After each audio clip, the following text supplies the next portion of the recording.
اچھا، آج ایک اور معاملہ بھی سامنے آیا ہے۔ سپریم کورٹ کے ایک بینچ میں دو معزز جج صاحبان شامل تھے، جسٹس قاضی فائز عیسیٰ اور جسٹس یحییٰ آفریدی، اور انہوں نے کہا ہے کہ جو رجسٹرار ہیں سپریم کورٹ کے، وہ ایک کیس جو ہے وہ دوسرے بینچ میں لگا دے تو شفافیت کیسے ہوگی؟ لگتا ہے کہ ایک رجسٹرار میرے جیسے جج سے بھی زیادہ طاقتور ہے۔ کیا میں فون کر کے رجسٹرار سے کہہ سکتا ہوں کہ فلاں کیس فلاں بینچ میں لگا دیں؟ اور پھر رجسٹرار صاحب سے پوچھا گیا کہ آپ یہ سب کیوں کرتے ہیں، تو انہوں نے بتایا جی کہ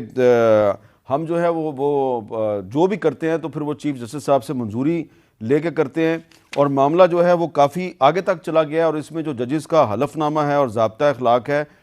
اس کا بھی ذکر کیا جسٹس قاضی فائز عیسیٰ صاحب نے۔ ایسا لگ رہا ہے کہ جج صاحبان جو ہیں سپریم کورٹ کے، وہ جو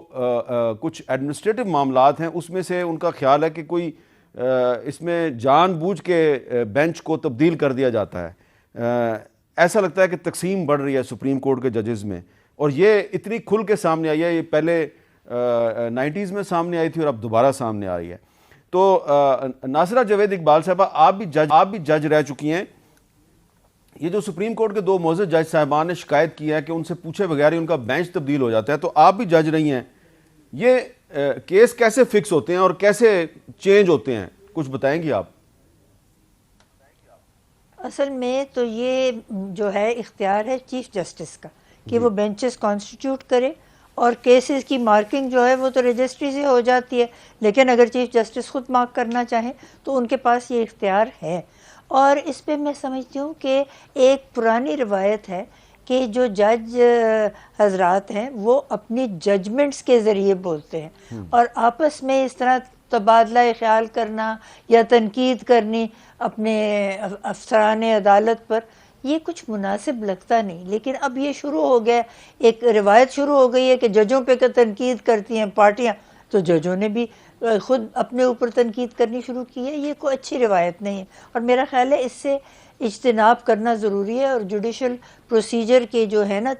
طور طریقے سپریم کورٹ میں، اس میں جوڈیشل ریفارم لانے کی ضرورت ہے۔ علی ظفر صاحب، یہ ہم دیکھ رہے ہیں کہ سپریم کورٹ کے ججز میں تقسیم جو ہے وہ بالکل واضح ہے، آپ اس سے اب انکار نہیں کر سکتے۔ 9 ممبر بینچ جو ہے وہ جو ٹوٹا ہے اس کی آپ نے ایک انٹرپریٹیشن کی ہے، لیکن بہت سے لوگوں کی انٹرپریٹیشن یہ ہے کہ ججز آپس میں تقسیم ہے۔ اور یہ جو آج ہوا ہے، جو جسٹس قاضی فائز عیسیٰ صاحب نے جو ریمارکس دیے ہیں رجسٹرار کے بارے میں، اور پھر انہوں نے ججز کے حلف کے بارے میں بات کی، تو واضح طور پہ لگ رہا ہے کہ جج تقسیم ہوئے ہیں۔ تو اس کا آپ نہیں سمجھتے کہ ایک بہت ہی پاکستان میں آئین اور قانون کی بالادستی کا ذمہ دار ادارہ جو ہے اس کی ساکھ کو نقصان پہنچ رہا ہے؟ جی بالکل، یقینی طور پہ اگر ایسی بات سامنے بار بار آ رہی ہے تو اس میں کوئی شک نہیں ہے کہ جو انسٹیٹیوشن ہے اس کو نقصان پہنچتا ہے۔ لیکن آپ کو حامد میر صاحب، میرا جو تھوڑا علم ہے اس کے بارے میں ذکر کروں کہ جو چیف جسٹس جب بنتے ہیں، آپ نیچے سے شروع کرتے ہیں، پھر آپ آہستہ آہستہ سپریم کورٹ آتے ہیں، اس کے بعد آپ فائنلی چیف جسٹس بن جاتے ہیں، تو آپ کے پاس بیسیکلی دو بڑے اختیارات ہوتے ہیں۔ ایک یہ اختیار ہے آپ کے پاس کہ آپ بینچز بنائیں،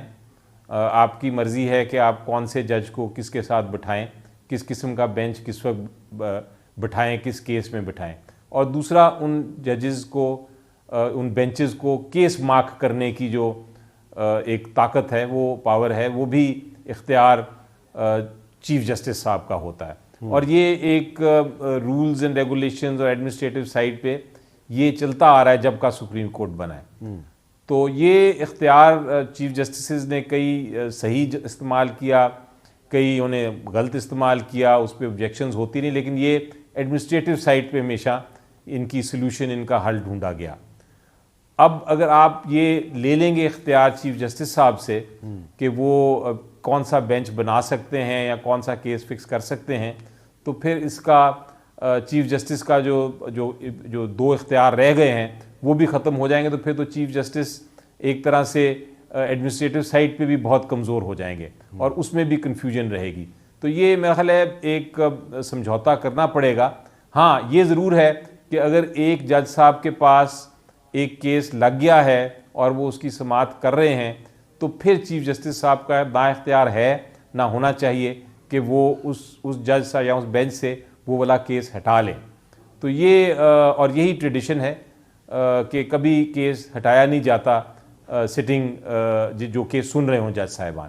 تو یہ ایک بیلنس ہوتا ہے جس کو ہم نے آگے یہ ہائی کورٹس میں بھی ہوتا ہے, یہ لوور جوڈیشری میں بھی ہے, تو سپریم کورٹ میں بھی چلتا رہا ہے. لیکن اب آج کل ہم دیکھ رہے ہیں کہ یہ معاملہ ابھر کے باہر آ رہا ہے اور یہ کنٹروورشل ہوتا جا رہا ہے. تو امید یہی ہے کہ کوئی رولز اینڈ ریگولیشنز پہ مزید بنائے جائیں گے تاکہ یہ شک و شبہات یا یہ جو کانفلکٹس ہیں انٹرنل یہ بھی ختم ہوں. ایک اس کی آپشن یہ بھی ہے کہ آپ فکسیشن آف کیسز جو ہیں جیسے ہائی کورٹ میں ہوتا ہے کہ وہ ایک آٹومیٹک کمپیوٹر بیلٹنگ کے ذریعے ہوں, تو وہ بھی ایک پاسبلٹی ہے. اگر اس قسم کی چیز بڑھتی گئی تو ہو سکتا ہے سپریم کورٹ کو ایسا کوئی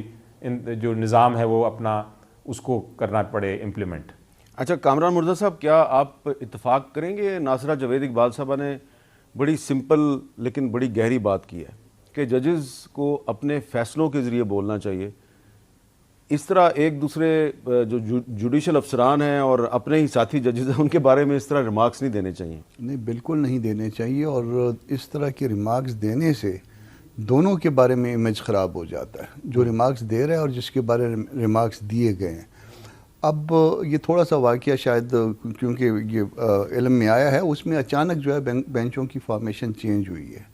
اور ہوتا یہ ہے کہ وہ بھی غلط ہے, وہ بھی غلط ہے, وہ اس طرح سے ہوا نہیں کرتا. آپ کو جب رات کل کیس لگے ہوئے ہیں, رات کو مخصوص فائلیں اس بینچ کی دے دی جاتی ہیں اور آپ کو پتہ ہوتا ہے کہ آپ کے ساتھ کون بیٹھے گا,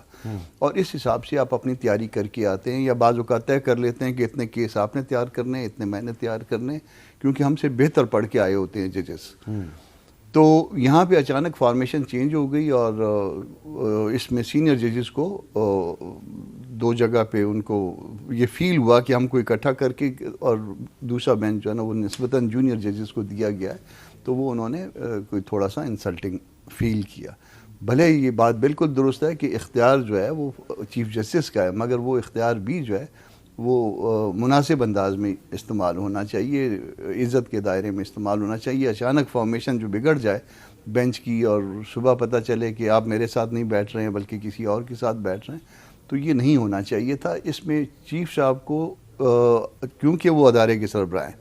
ان کو جو ہے نا وہ پیش قدمی کرنی چاہیے, اپنے ساتھیوں کو جا کے اعتماد میں لیں, اور اعتماد میں لینے کے بعد سارے اچھے لوگ ہیں, اعتماد میں لینے کے بعد جو ہے وہ جا کے کسی نتیجے پہ پہنچے. اس طرح سے جو ہے وہ اس ادارے کا جو